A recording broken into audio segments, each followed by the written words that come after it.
nga to?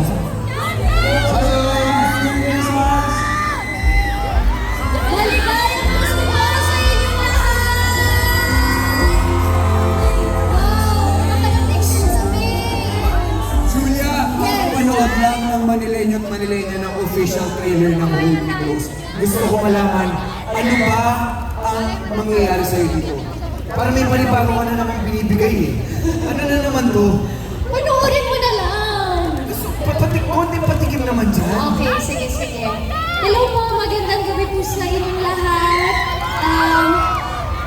Ako po dito si Linlin. Sino po dito yung gustong may superpowers? So, yung naman ko po dito, ang superpower niya is, kapag nahawakan niya yung isang tao, malalaman niya kung magiging masama o mabuti siya para sa kanya. Ano? Parang hindi na siya nasasaktan. May built-in life hack. Yes. Alam niya na kung makakabuti ka.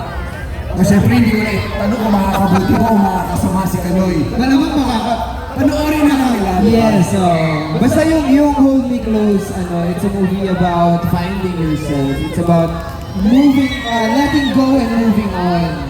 Saka it's about love. Ito na lang. Jairus, nahanap mo na ba? Yun, yung pinag-isip ni Kanoy. Finding love. Nahanap na natin, siyempre. Bakit mo kami dinadamay? Ikaw yung tinatanong. Nahanap ko na. Siyempre, nahanap ko na. Ayan. Dahil ganun, imbitahan mo na sila. Ayun, siyempre, mga Manileño at siyempre sa akin, supportahan mo ang pelikula namin Hold Me Close. This is December 25 na po yan, directed by Direct Jason Pollack sa mga. Yes po.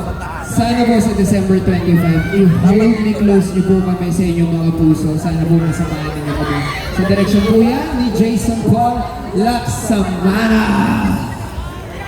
Wow! Habang pinipicture ni Julia yung set na rin. Sobrang maganda kasi.